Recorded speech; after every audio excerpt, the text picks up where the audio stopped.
There'll be a reception for the Bangladesh Prime Minister with the British Prime Minister.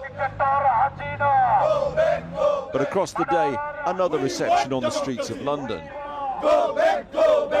Well, on one thing, the British Foreign Office, these protesters, of course, and a host of human rights groups and charities are agreed, and that is that under Sheikh Hasina's Awami League government, Bangladesh's record on human rights in terms of torture, disappearances of people who are politically inconvenient, has deteriorated seriously. Among the hundreds demonstrating, some here protesting at loved ones suddenly whisked off the streets or from homes and never seen again. Russell Sharia lays the blame squarely for that at the Prime Minister's door.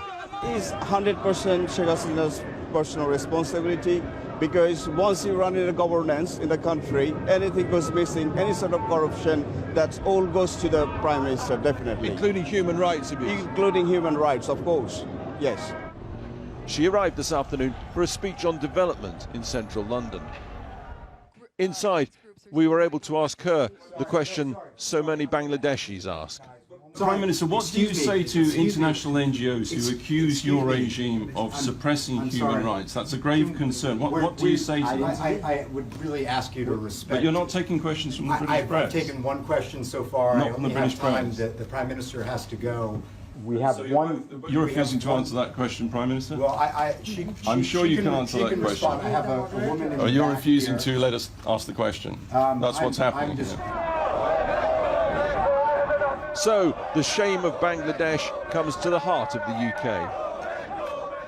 In Manchester, university lecturer Salman Al-Azmi studies pictures of his brother, who was abducted in the Bangladeshi capital a year and a half ago.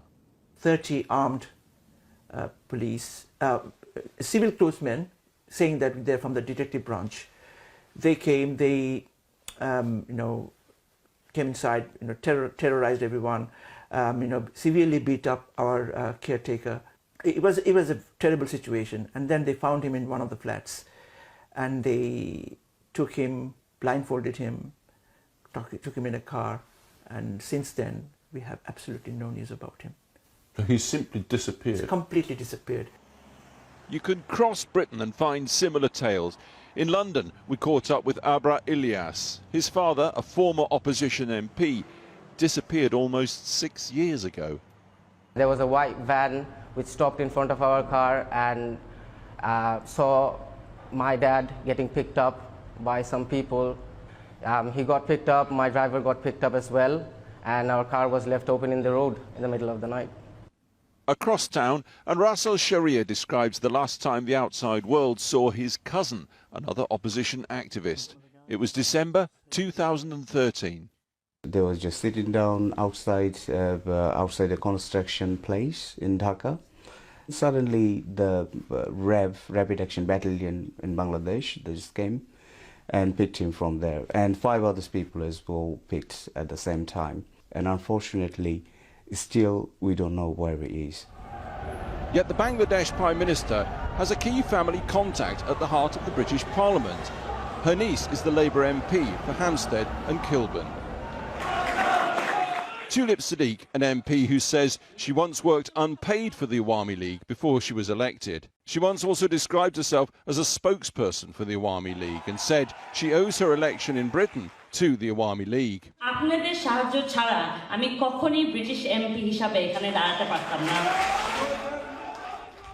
She told a newspaper in her London constituency that she never discusses politics with her aunt, just family matters, even though she accompanied her to meet President Putin in Moscow. And here she is with her aunt on one of several visits to the Commons. Labour's Tulip Siddiq MP prides herself on being a global human rights campaigner. Surely she can help here. You cannot be a champion of human rights on one occasion and completely remain silent on the other situations where you have some influence.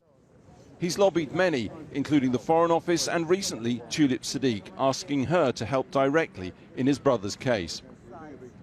I'm not one of your parliamentary constituents, and I of course accept that ordinarily you would only intervene in a matter on behalf of a constituent.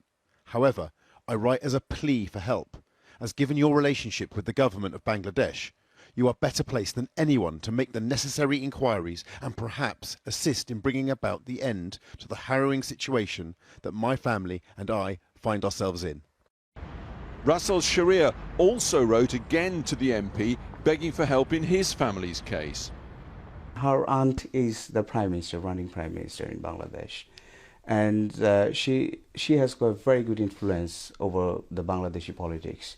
So it could be, I mean, just a phone call. Can you please release him? You know, one person's life can be saved, whole family can be relieved. We've investigated the plight of several disappeared individuals in Bangladesh in recent months. All have strong UK connections. Tulip Siddique insists parliamentary rules mean she cannot get involved. And she told us she has no influence over her aunt. We believe she's also acted to contact the Foreign Office. And not only that, for the first time in these cases, she's written back to Russell Sharia and Salman Al-Azmi, openly criticising the human rights situation in Bangladesh.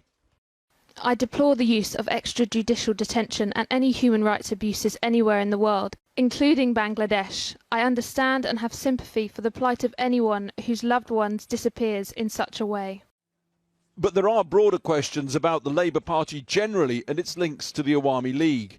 We can reveal that in recent years several Labour MPs, including the Shadow Foreign Secretary Emily Thornberry, seen here with Tulip Siddique in Parliament, have referred to the League as a sister party of Labour.